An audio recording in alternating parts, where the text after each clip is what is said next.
So basically, Francis, pre-discovery of petroleum, Bunny Light, which is Nigeria's petroleum product, agriculture was the biggest employer of labor in Nigeria. In Nigeria. And then if you look at most first world economies, you find that agriculture is doing really creating great jobs, But we have a problem in Nigeria, and that's the mentality of agriculture being the poor man's job, So young people don't want to get dirty, Young people want to want to work in the white or the blue collar, sectors, and that's why you find a lot of young people roaming around unemployed, But agriculture actually should be the like it was in the 60s or prior to this time, the biggest employer of labor. That's right, because you have land everywhere. You have water and rain everywhere in Nigeria, I believe. And then you have people who consume the agricultural produce. Because people have to eat every day. So with agriculture, you can't go wrong, But we had to deal with the mindset that I'm too good for the sector, and I have said this to at different many speaking events, that some of the richest people in America are farmers, and some of the presidential families made their money from agriculture, Same thing, come home to Nigeria. Some of these big generals that who were in the military are farmers today, and these people are thinking wealthy, So if they are doing it and making a lot of money, what makes you think you're better than them? These people are very well traveled. Some of them are very well read. Their families live overseas. You haven't even gone anywhere, and you think you're you think you're too good for agriculture. I wonder. I think that is stupid arrogance. We need to begin to rewire our mentality, our way of thinking, and begin to look inward. Okay, it doesn't have to be a bank job. All right, you're in the university right now, and you're hoping that when you get out, you're going to get a bank job. People who are in the banking sector today are complaining. The salaries have been slashed. A lot of them have been laid off. There are people, at least if you graduate this year, at least you would find graduates of the last 30 years who still haven't gotten employment. Sure. So that is to say that these sectors and the government cannot provide the jobs that we need to keep Nigerians employed. So you see, the people who would do well and are doing well for themselves are people who have found a way, to look outside the box and see opportunities where they are plenty and people are actually not taking advantage. And agriculture happens to be one of it. Now, for the farmers, they would tell you that the market is too large for their produce. But they're excited about the opportunities because they have what we call monopoly, just because of this mentality, So you see, if you don't have a job and you have graduated from the university, what stops you from going and finding a land somewhere where you can begin to farm something? There are crops that can develop in 6 months. You have cassava that can grow in 6 months, So just going into cassava cropping, farming, makes you a millionaire. And Nigeria is the largest producer of cassava in the world. Yes. And the biggest market in the world is interested in Nigeria's cassava. China is coming to buy. A couple of years ago, Gary went up so high, and that's simply because the Chinese were coming to buy. Collect the cassava. The cassava itself. So the local farmers decided, okay, who do you sell to? If you have somebody who wants to pay you such and such, very little amount to make Gary, and somebody who's bringing foreign currency, and is ready to take, to offtake my produce. Who do you sell to? So everybody started selling to the Chinese and their agents, and so the few people who had to make Gary, of course, had to raise the prices, So what I'm trying to say is that there are farm, produce that you can't go wrong if you went into, you could decide to take a piece of land and farm cashew on it. And there's this species of cashew called jumbo that in 2.5 years you will begin to reap your harvest, and then this will give you income for the next 30 to 50 years, and I'm talking about real serious income. That's like residual income. Yeah, just to rest my case, with agriculture you can't go wrong, but I'm only asking Nigerians to begin to rewire their mindset, begin to look inward, because you have it readily available everywhere. It's not like in the West where you can farm 6 months unless you're doing greenhouse farming. You can farm 6 months and you can't farm the other 6 months because of the weather. It's snowing, it's cold, so nothing will practically survive in that weather, under that weather. But here we can farm all year round if you can find a sustainable source of water. You can farm all year round, and so the opportunities are abound. Actually, I happen to have attended a couple of trainings on agriculture lately because I'm already a convert. I'm a converted farmer. Awesome. And I started wondering, why haven't I looked in this direction all this while? I would have made some significant progress by now. By now, yeah. Yes. Definitely. And in one of those trainings, I got to understand that what we call onubo. That research shows, bitter leaf, for those who don't know what that is. That's a bitter leaf. Yeah. Research shows that it has a very high medicinal Yeah. value, Yeah. but that there are only 2 countries in the world where that leaf can grow very well, and that's Nigeria and Senegal. Awesome. That if you take it from Nigeria and plant in Ghana, it will grow, but it won't be bitter. Okay. It won't be bitter. If you take it to South Africa, I see. yes, it could experience stunted growth, or it may do well if you culture the soil, but it will not be bitter. It can't produce that same effect that the one from Nigeria produces. So guess what? Countries from the Western Hemisphere are looking for the leaf, and they have to come to Nigeria to find that stuff. They can't farm it in their place. They can't. They've tried every manner of experiment. It's not working. They realize that Nigerian soil has something. That's right. Yes, that makes this leaf what it is. Yeah. So bitter leaf, ede, that's cocoyam. Yeah. And akede. You can't name it all. The list is very large, Francis. Looking at from the agricultural sector, it actually looks that Nigerians are supposed to be farmers. Honestly, it's supposed to be our default. That's right. It looks like that's what God made us to be. Maybe this oil business wasn't supposed to be, because there are so many products in agriculture that Nigeria happens to be the largest producer of these products.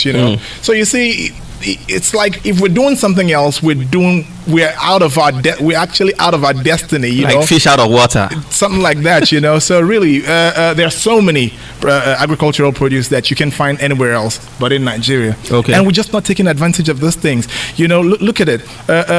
Belgium, I believe, Belgium or Holland happens to have the best, we have said it on this show, have the best chocolate produce in the world because of its color. They found a way, to make the color very amazing, and so they are known for that. So if you want the best quality, chocolate, you have to go buy from there. Funny enough, these guys don't grow cocoa. They don't. They buy from Nigeria and Cote d'Ivoire. Wow. So you see, a lot of people are making great strides from products taken off of Nigeria. You see, but that's why, again, I have to let you know, in agriculture, you have production, you have processing, and then you have marketing, the business side of agriculture. So you don't have to be a farmer if you don't want to be a farmer. You could be the middle person, between the farmer and the consumer.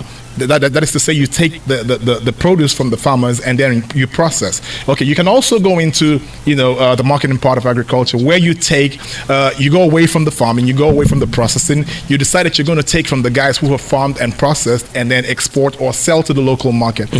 Agriculture has 3 different sectors. So I'm saying that the opportunities abound. It's just that we are adamantly arrogant.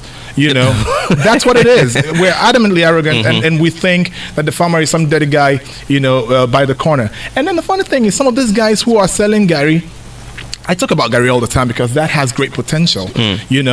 Honestly, if I were to sell Gary in this town, I'll be the most amazing Gary seller in this town. I'll make a lot of money for it, because it's not about what you're selling, it's how you're selling. Yeah, you just need to know how to stand. In business, it's all about standing yourself out. And in agriculture, if you're able to stand yourself out, you can't go wrong, because people have to. We've said it on this show a year and a half ago that millions of Nigerians eat Gary on a daily basis. How can you go wrong with cassava farming? Just tell me. In fact, a man by the name of Boma Anga, he happens to be the number 1 cassava exporter in Nigeria. Is the largest exporter of cassava in Nigeria. He made a statement. He said that from his research, that China needs at least 20 sheep loads of cassava every month. 20 sheep loads. Now, Nigeria is the number 1 exporter of cassava, followed by Thailand. He said both countries put together can't meet half that demand. That's right. That's right. So no matter how much cassava you can produce, You will sell. you still don't have enough to meet the demand That's for right. the product. Whether it is the tuber itself or the flakes, that is, you dry it up and all that, for several reasons, right? That's Yeah. different things that that particular product or crop is being used for. Yeah. You can't go wrong with it. That's Now there are a couple of new opportunities that are coming on board now. Apart from the potentials on the crop and how well they do in the market, the weather that we have, there are international organizations who have realized that there's going to be serious problems in their food industry except that they do something. So what they have done is that they have carried their research, which we could never do. We're never looking in that direction. They've done a lot of research. They've come up with what they call enhanced seedlings. They've modified, right, a lot of GMOs, seedlings, yeah. GMOs, exactly, and they are looking to come and plant the the seedlings here so that they can have a harvest that they can take away. Yeah. Now there's a little bit of issue there because we are not yet processing are conscious yet. All right, but even in the absence of the processing, what these people want to do is to train people, show them how to farm the crops the way they want it farmed, because when it comes to export, two things must be in place. That's quality and quantity. Yeah. Very important. So they want the crops farmed in a certain way. So they are going to teach and train people how to do it, and then provide the seedlings for free. Yeah. And then come back to take the harvest. That is, you don't have to bother for how you can sell what you are bringing from your farm. In fact, you have to sign an off-taker agreement with them that you don't sell to anybody else, so that they are sure that the investment they made in training and in providing the seedlings will, that there's a harvest waiting for them. Yeah, I want to kind of write this. Sorry, Francis. I don't know who these guys are, but the largest GMO business body in the world is called Monsanto. They take seedlings and they genetically modify them to improve the yield. But I want to say that we as a country, we have to be, I don't trust the white man. I must say this. You must have already known that from from our different shows. I don't trust the white man. The white man thinks of profit. Every time he makes a move, it's got to be profitable. Yes. And he can do that at the expense of your health. As long as he's making profit, it doesn't matter. And if the life that is dispensed at in the process is African, it doesn't really mean a lot to him. So we have to be very careful. Sorry to say. Yeah.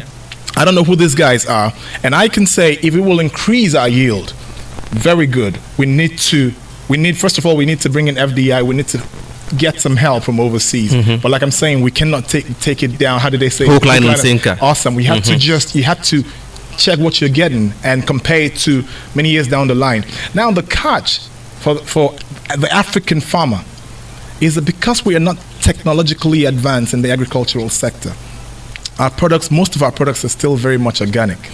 So if the white man needs real organic food, he has to come to Africa.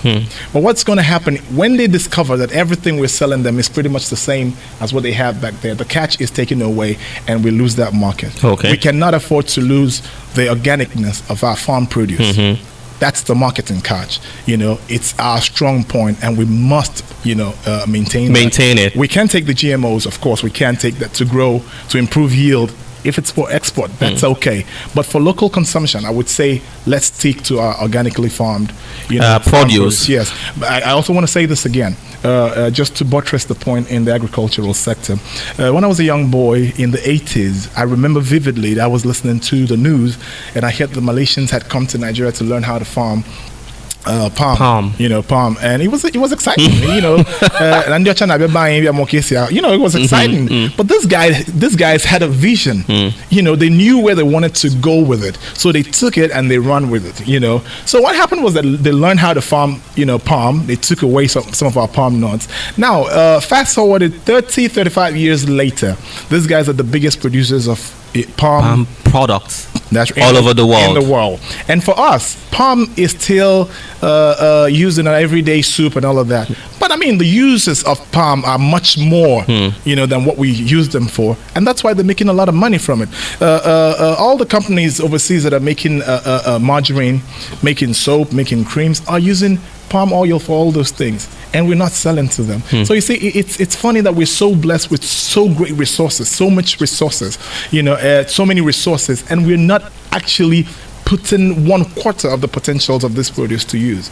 It's really sad. Somebody said that the generations to come will not forgive us. If we continue like this. That's right. Okay, some people feel that they don't have farmlands. So, I mean, why talk about farming? Where are they going to get lands to farm? How do we deal with that? Hydroponics. Okay. To the layman, the layman wouldn't know what I mean by hydroponics. You can actually practice agriculture today without having to own a land. As a matter of fact, you can own a little piece of land, but you can farm in layers. On that little piece of land. That's right. So, and hydroponics simply means the technology of farming with water. So you set up chambers and you connect you do your piping in such a way that water constantly flows, and you can farm vegetables on these different layers just with water, no soil involved. And then the beautiful part of this thing is that I said it on when you had me with the guys a couple of weeks ago, that you can actually set that up in such a way that your water doesn't go to waste. You can actually recycle your water. So it's a very affordable way to do agriculture, So, but it's just that our people don't take agriculture seriously. So we don't do research, and we do not try to buy the new technology. We're more into modern phones and modern trends in agriculture, that would make us better people. We're more into better cars, better phones, better clothing, better fashion, than better, principles that would actually improve our, standard of living as a people. Yeah. Okay. Again, as part of the things that I saw in some of those trainings, now the federal government is pumping a lot of money again, like it happened in the 60s and the 70s, into agriculture. Now I think from what I understand that the Northerners have benefited a lot from a lot of these federal government agricultural initiatives. Funds, we don't have time for agriculture. In fact, there are funds that have been voted for agriculture that didn't come here because there were no people there to collect the funds to go and do the agriculture with it. So they took it back to the people who really wanted to farm. So you begin to wonder how it is that parts of the north that have maybe 3 months of rain in the year are supplying us with food who have at least 6 months of rain in the year. Yeah, because of the people are really farmers, so they access a lot of those government both incentives and support for agriculture. So there have been several government initiatives that drive support people that want to go into agriculture to farm, especially youth in agriculture. Okay, so I'll just mention one or two of them. So some people might say, well, I don't have access to land to farm. Well, you don't necessarily need to have a land or have, what you basically need to do is to do a partnership with somebody who has. Awesome. That's totally right. People come together to form a cooperative, society, and then, they apply to CBN, and you can go to their desk and make these inquiries. You will see that there's a lot more than we even have time to talk about on this show. Going on the table of CBN, BOI, SME, especially when it has to do with agriculture. Please, again, agriculture, because some people might go there with some other funny ideas, say they have a business idea, and you come around and say, well, they are not given, nothing is going on and all that. Please don't forget I said agriculture.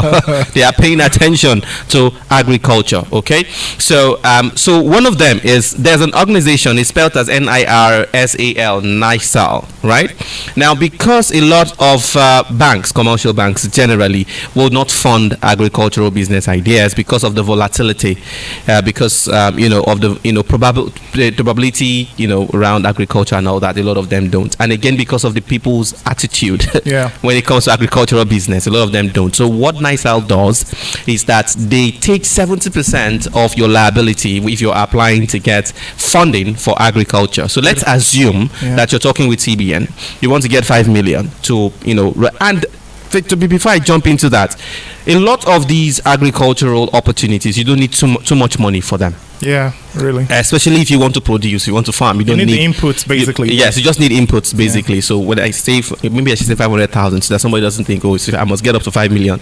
Yeah, so if you want to get 500,000, for instance, from the CBN to do farming, and CBN is saying, well, we need a collateral, right? Well, you can go to NITSAL and go through their processes, and then they will shoulder 75% of your liability on that fund. Yep. So to induce CBN to give you the money, that's right, for you to farm. If the money goes bad, it means that they will first of all fund CBN 75% first. Yeah, that's right. Yes, so before both CBN and NITSAL begin to chase you to catch you to bring back yes, the money. Yeah, so I said that to make a point. There's a lot, like I said, that time will not allow us to talk about on this show, but there's a lot of initiatives and government opportunities that are going on, both federal and state. Some states are also now beginning to put their foot forward, to also make such opportunities available for people, just to, inducement. Now, this is the issue. This will not last for long. It's because they're trying to get people in. Yeah. When the market becomes saturated or competitive, a lot of these things are going to start, getting taken off the table, because now people's eyes are open and they can see that, wow, something is happening here. So, people begin to rush in. It means you have to begin to raise the bar so that, you don't get the whole place overcrowded, and all kinds of crazy things begin to happen around the industry. So, with regards to export now, let's say you don't want to produce for the local market as much as we have, an inexhaustible local market presently. Let's say you don't want to produce for the local market. You want to produce for people who, export. People have a mentality that the process for doing that is cumbersome. In fact, they don't even want to look into it. They feel like, no, that's for some big business people. We don't know how to get around that. How do we deal with that? What are the avenues, right? Yes, to look in the direction of export. Export of raw materials or export of agricultural produce raw is a good opportunity. But I will answer that question, but I want to let you know that I don't advise that you do that. It's always better to take the agricultural produce and process them than send them out. Okay. Because when you do that, what you do is you activate, the value chain of the product, and then you create jobs in the local market. Right? So when you take this product out, you actually pay peanuts. Most 98% of the times, you do not get the real value of the product. And then the risk that you run as well is that, like I said, I don't trust the white man. A poor Africa is an advantage to the white person. They want us to be poor so we can forever come back to them for help. So you see, if you do that, you take your produce and you send it to them. You find out that the European Union, for example, has raised the bars, and that has ensured that many products from Nigeria cannot get to the European Union. And they say it's because of pesticides. And we have bought that. I don't really believe that's what it is. Yes, sometimes we over apply pesticides to our products, actually. And fertilizer, chemical fertilizers. Yeah, but some other times it's because they want to keep us low down. So they want to crack down on everything that gives us forex, so that we will continue to subscribe to IMF and every other lending body they have, right? So when you take locally farmed produce and you send it overseas, what you're doing is that you're denying the local market the jobs that you would have created if you actually activated the value chain, and then you send it to them. It activates the value chain for them. They create job opportunities there. They make the products better. So you see that the walk into any superstore in this town right now, you find that the least that you can pay for a good bar or chocolate is about 1,500 naira. Yeah. And this is the same cocoa that was taken from Nigeria, and sent overseas and made into chocolate bars, and then they're selling them to us at how do they say it? An arm and a feet, and a leg. That's right. So you see, it is a problem for me, But if you want to do that, that's okay. But first, you must learn what the accepted specifications are, for your products to get into those countries. It is an opportunity. You can still export raw agricultural produce. You can export them, processed. So either ways, it is a possibility, but export is a viable, employment opportunity, and that's why the Nigerian government, through the CBN and different other bodies, the NEPC, are promoting what we call the non-oil export opportunities. They're now promoting the non-oil export opportunities. So that is to say, they're trying to employ the arsenal of unemployed Nigerians to come in and start exporting, because the more we export, the more forex we get, and the more forex we get, the better it is for our economy. So export totally is a viable opportunity, but you must learn the secrets to the trade. You just can't up and start exporting. You might lose money. So. Yeah, because I knew about some people who, by the way, Ghanaians came to Nigeria, got our yam tuber, took it back and then, worked on it and began to farm yams. Today, Ghanaians are the number one exporters of yam in the world. Look at that. In the world. And guess what? The species of yam they export came from Nigeria. That's a story across the board. We're still boiling ours and eating. We are like a grandmother who raised many successful kids and yet dies of hunger. That's what Nigeria, is.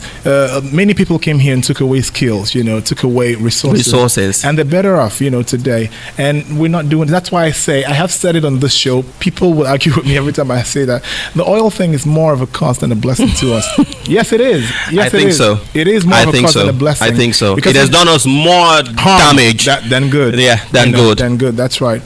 So we have to do something about it. Exactly. And this is where I plead with the government to please, for the sake of posterity, think about future generations.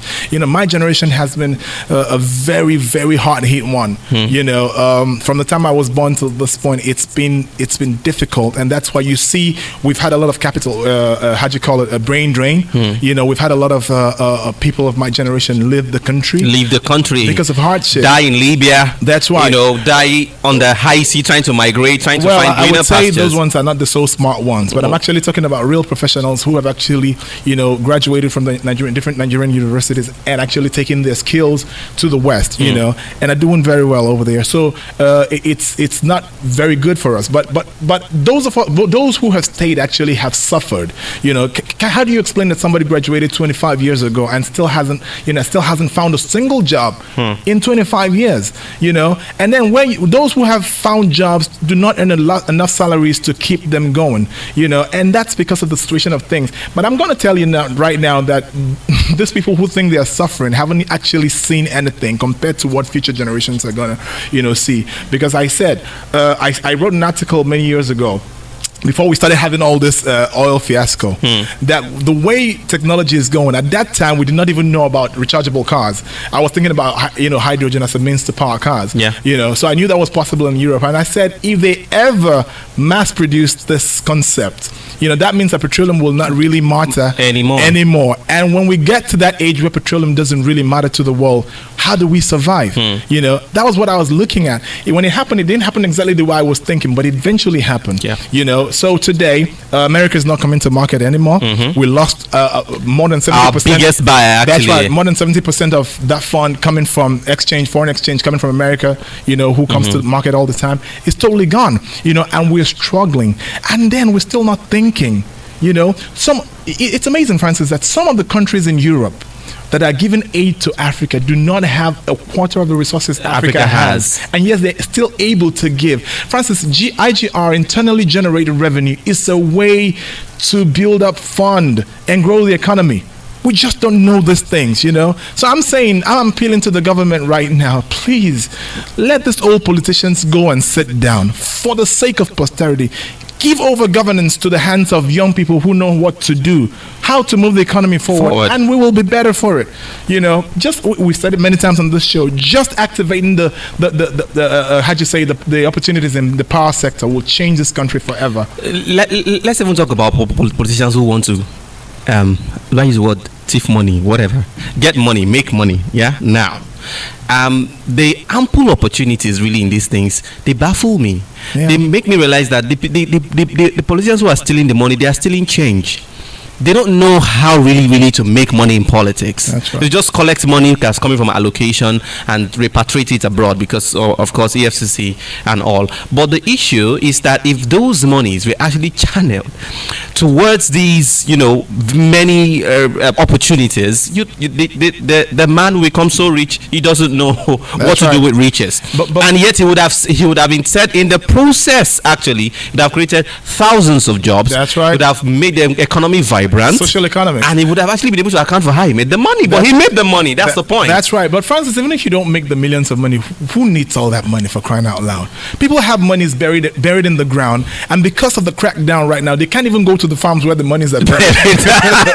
So exhume the monies. So that is to say, you don't even need it now. But there is a principle that I have said many times on this show in social economics that says for a society that cannot effectively provide for its poor, cannot effectively there's a way they said, I've lost track, but it's to say that if you cannot provide for the poor, you the wealthy cannot actually live well. I just can't live in safety. That's right. So you don't even know that because you're stealing the money and all the people around you are poor, you're not safe.